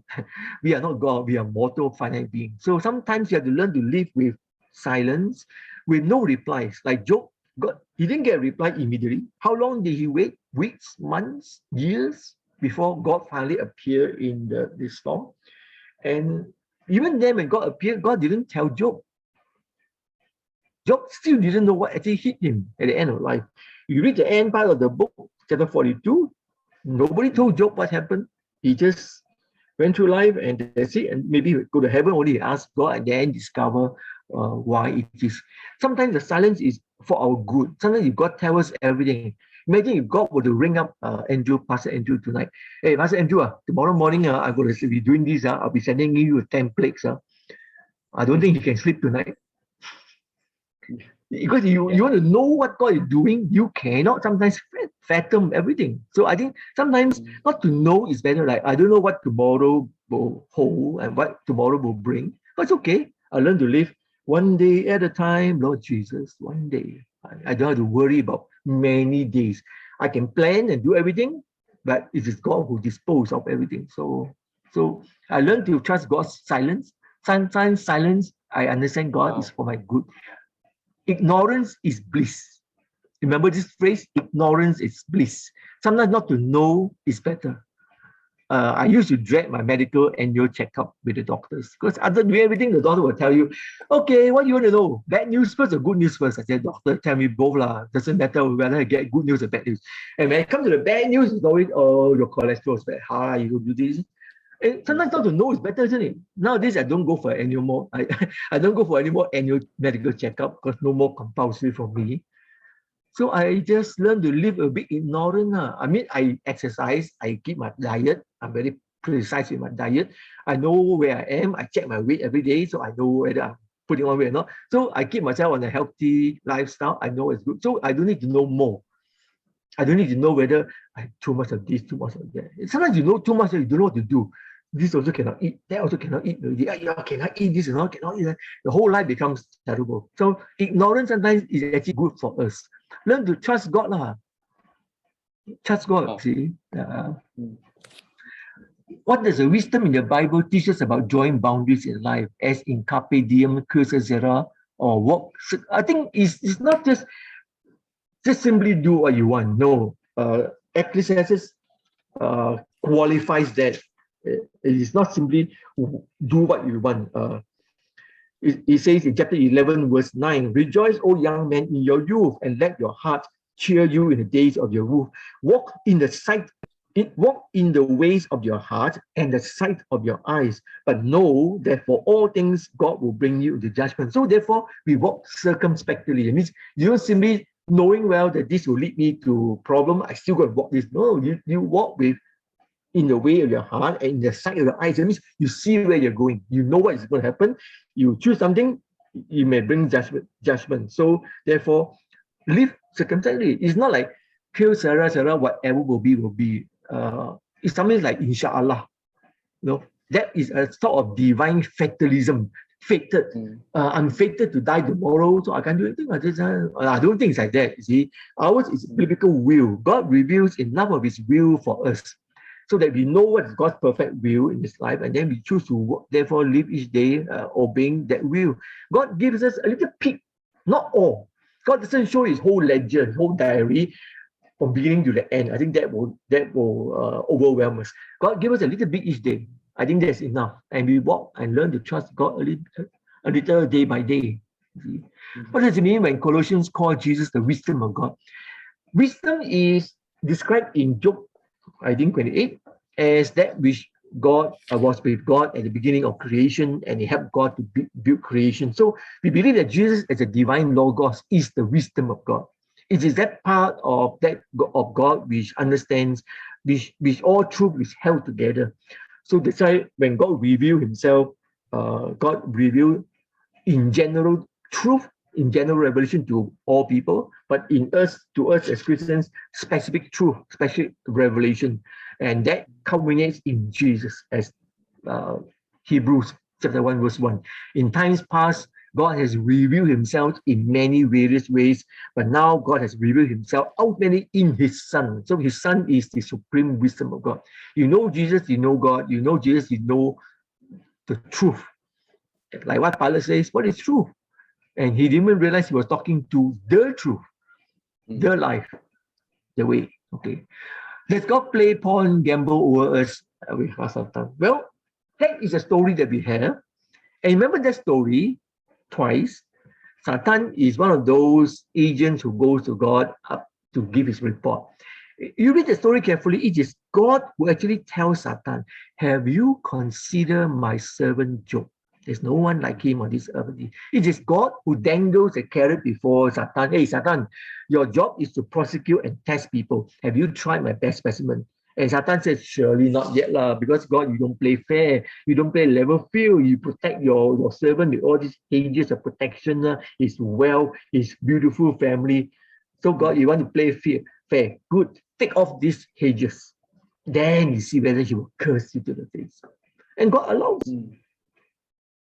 In the second test, Satan is there again giving his report. Again, God tells Satan, hey, Satan, you know, you almost incited me to, you know, to do Job this and this, and yet he has not cursed you in the face.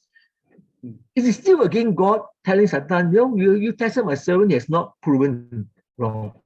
And then of course, Satan tells God, there's still one more hedge. And that is always the hedge of your own life, your own protection, your wealth, your health. Insurance people say your health is your wealth. There's still one more that protects him. Take away that health from Job and see whether he will curse you. And then God said, go ahead. You cannot take his life. So Satan comes. And in the drawings by William Blake, you see Satan comes. And in his hand is a vial.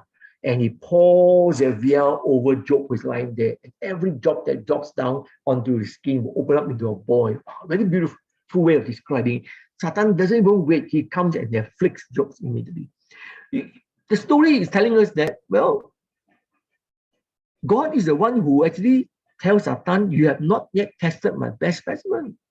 That man with all these qualities. You avoided him. You test people like me, Pastor Andrew, and we all share fair one. See, test a man like Job, 7 qualities.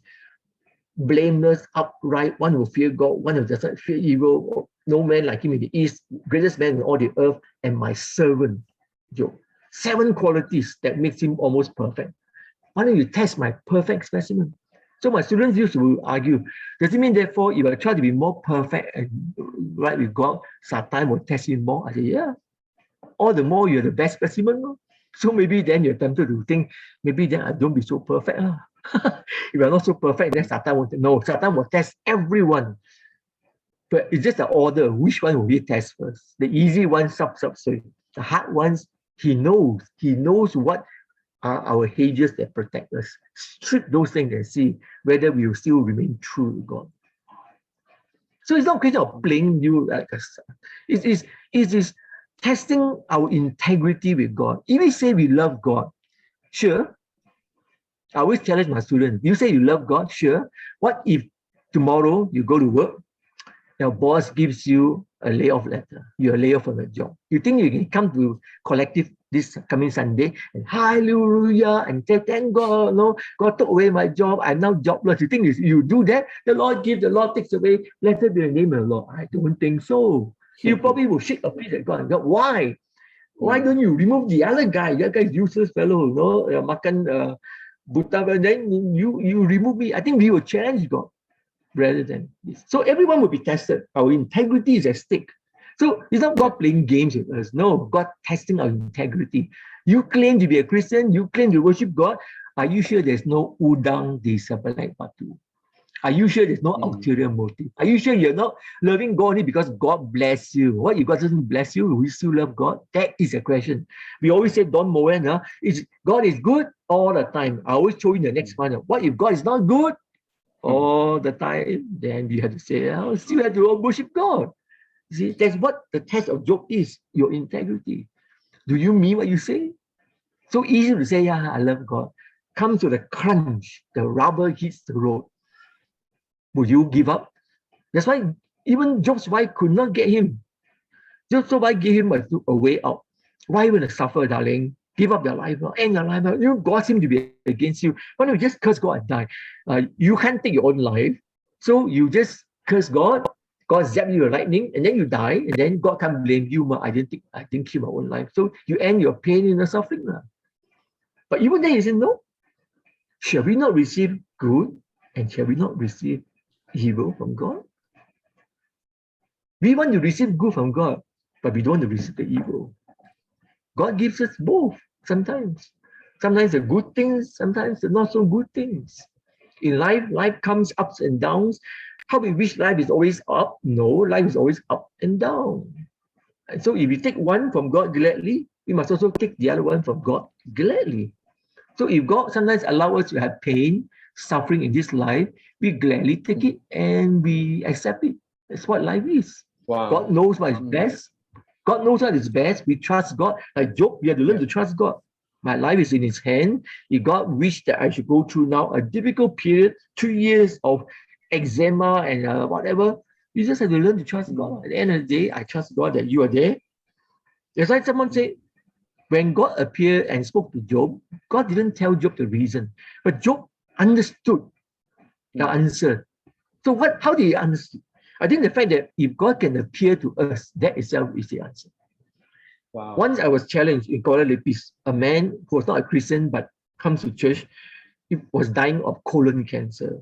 And it was quite bad. By the time I see him, he was turning black because he was unable to dispose himself. And I think he was poisoning himself. So he tried to bargain with God. He says, God, if you heal me, I'll give my life to serve you. And now I will become a missionary and all this. No, at the point in your life, you bargain with God. And I said, what if God doesn't heal? He couldn't accept. He couldn't accept it. Okay. To him, it's like, God must heal. You Christians claim that God must heal. I said, God can heal. We never said God must heal because we don't know the will of God. Okay? Only God can and choose who we will to will. If he doesn't, then we still have to trust God. God doesn't. Okay, like my godfather died at the age of 93. They discovered a bit of growth on the lungs, and doctor advised him go for chemo. He didn't want chemo. He wanted to go surgery, and the doctor said, at 93 years old, you want to go surgery. There's a bit of danger. He insisted. He ran. The surgery was okay. It was some infection after that, and then eventually he passed away at the age of 93. So my godma always quite sad, what if we have chosen chemo? Will we have lived longer? We don't know. Chemo could have killed him as well. If he didn't do anything, could have killed him. We don't know. So our life is in God's hands. Only because we take one line of action, we know how it will happen. Because we didn't take a second line of action, we don't know how that will happen. And we are not God, we don't know. So we have to trust God. God knows what is best. In our lives, there is a primary will and there's a secondary will. We walk following God's primary will, but sometimes we deviate. We choose to walk our will, and God allows us.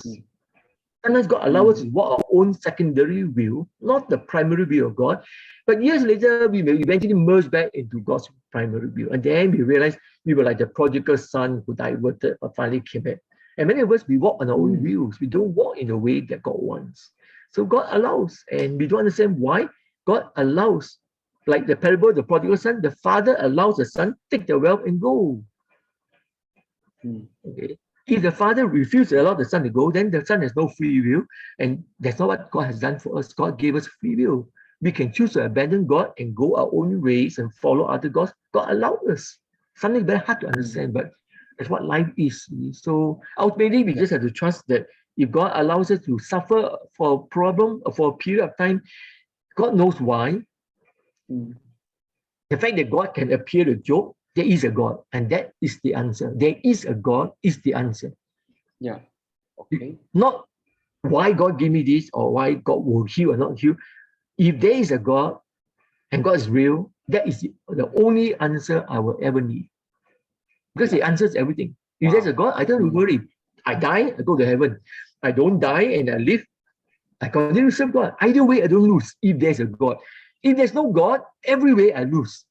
I die, what will happen to me? Nihilism, go to hell, whatever, I don't know. If there's a God, I die, I go to heaven. I don't die, I'll be living on earth, serving Him some more years. So either way, I don't lose. So the answer is, if there is a God and God is real, that is the answer to all of life's problems.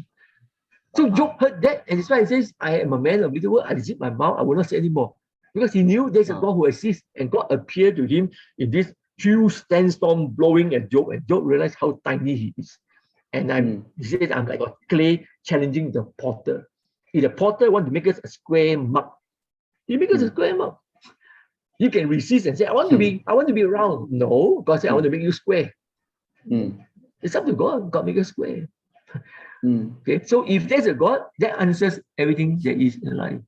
Okay, Dr. Anthony, I think we need to take a last question. Maybe I saw last two questions together. Yeah. Okay, I use karma just to throw in that fact that about retribution. People believe that somehow if you sow evil, you will reap evil. That's why Buddhist people believe karma. Karma will catch up with you. That means even in this lifetime or the next lifetime, you do evil, evil will catch up with you somehow. For us as Christians, in the same way, reap what you sow is the law of retribution that seems to be working almost 90% of the time. You reap what you sow. Okay? Really, if you go do evil, evil eventually will catch up with you. You cannot run away. As I always believe that we want to see certain politicians go behind bamboo river, as we say. Well, even if they run away in this life and keep on running in this life, I don't think they can escape the God in heaven. There's a divine judge in heaven who will still bring judgment in the end.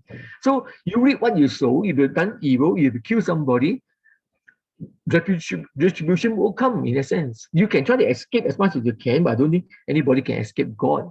In the end, there is this book of life. Everything we do is all written. Nobody can escape. That's what the last verse of Ecclesiastes says. God will bring every deed into judgment with every secret deed, whether good or evil. So nobody can run away. So it's like, in a sense, it's like karma. You can't run away. God knows. Justice pursue us. Okay. Some people think they can escape. Some people think they can run away. Some people think I go and then do pilgrimage, cleanse myself, come back after all this, or I'm all clean already. I don't think it's so easy. Because if that, then you can every year you go and sin, then go and do this pilgrimage, come back, I'm all clean, holy man already, and then come back with whatever water, some whatever, and then you come back and clean, and start again and sin again, and then next year go back and then pilgrimage and then cleanse again. I don't think it's so simple as that. If it's so simple as that, all the rich people prosper, all the poor guys are also can't afford, we all die in our sins. But no, I think God knows. God has a fair way of retribution. God knows how to judge each one. Nobody can run away from divine justice. Divine justice will catch up with each one of us. Yeah, it's impossible to share so much because we're covering 3 books. Recent literature like this, I usually take a whole course of 30 hours to cover. But BCM course even better. Only doing one book, one single book only on Proverbs. So it's the first time I'm teaching it as a singular book. I'm already working out the topics and all this, and it will be fun to actually study the book of Proverbs. Elsewhere, I have taught Job many times in AYC and BCM. So if you are interested in a book like Job, it's a good book to also study, and even Ecclesiastes. So these are the 3 wisdom books. You can study them together or you can study them individually. More than enough to chew for us.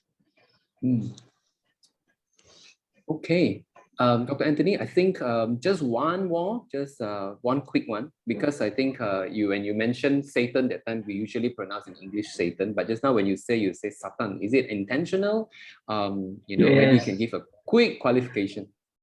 Because the English has terribly anglicized the whole thing. We put a capital S to it.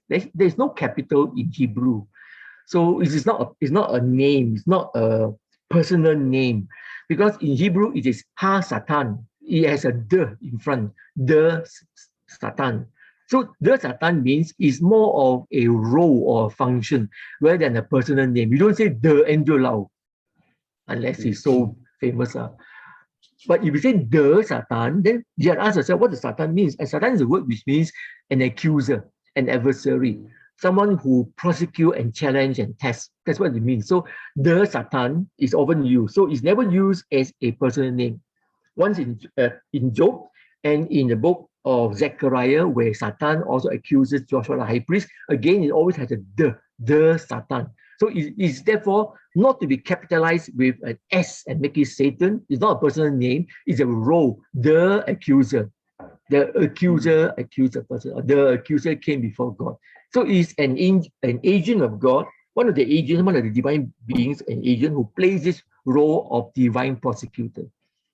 So you're saying that we can also saying that it's a kind of allowing the reader to peer in actually what happened in the divine realm or the divine counsel of God, to understand what is happening behind, not necessarily telling us that God is in the same league with Satan, right? We understand Satan because we live in the New Testament. By the time you come to the New Testament, the devil becomes personified. And so you find in the Old Testament, there's very few references to evil spirits, demons, and all this, just 1 or 2 here, and then you have the accuser. By the time you come to the New Testament, you have demoniacs, demons, diabolos, devil, and then you have Satanas, which is now become the name for Satan. So in the New Testament, there's a more developed hierarchy of evil spirits and evil angels, because the Jews have been thinking through the intertestamental period. So by the time you come to Jesus' time, you now have demons and the devil, and you have Satan, all different terms. And so you have now the idea of a personal devil. And so the personal devil, diabolos, we give the name Satanas, shortening in English, Satan. That's where we get our English word Satan. But in the Old Testament, it has not reached that stage yet of a personal devil. It was just a role by one of those agents who played the role of an accuser. It's the same role we find in First Peter, where it says Satan is like a roaring lion, prowling like a roaring lion, and then he's testing out, prosecuting all the saints. That's his role. Okay. So we see the role more in OT, but the name becomes a bit more personalized in the NT. Yeah. Okay. Thank you, Dr. Anthony. It's been really informative, and especially when you were saying about those different issues, I can keep on hearing you're saying the word trust God, and even as God revealed Himself itself is already an answer to to what we are grappling with. I think before we close, I would like to invite Pastor Kevin, Senior Pastor, to wrap up and perhaps say a prayer to close us tonight. Pastor, over to you. Thank you. Thank you, Doctor. Such a pleasure to learn wisdom and to hear from you tonight. I'm sure every one of you, you would have gleaned a lot of knowledge, and with prayer and a lot of practice, may those knowledge turn into wisdom for your life. The psalmist says, teach us, Lord, to number our days so that we may have a heart of wisdom. So may all of us tonight, thank you again, Doctor. May you all enjoy the days of your life and leave it to the glory of God. And I think that's what God really wants from each and every one of us. Amen. So much wisdom, really. Don't wait till you're old and then you regret why you didn't do this, why you didn't do that. Serve God while you still have the energy, and live life to the full. Amen. Let's pray. Father God, we thank you for tonight. Thank you, God, on a midweek like this. Despite the lockdown, we did not let the lockdown to defeat us, but turn it into an opportunity to continually sit at the feet to learn the word of God. Father, I pray and I ask in Jesus' name, Lord, may we not just learn this just for head knowledge's sake, but that we may live a life that truly reflect you, a life that truly impact those around us. So God, we thank you, Father, for all these beautiful opportunities given to us. And I ask and pray, let us all live our lives to the praises and the glory of your name. In Jesus' most precious name we pray. And everyone say, Amen. Amen. Amen. Thank you once again, Dr. Anthony. Amen. Bless you. Thanks everyone for coming.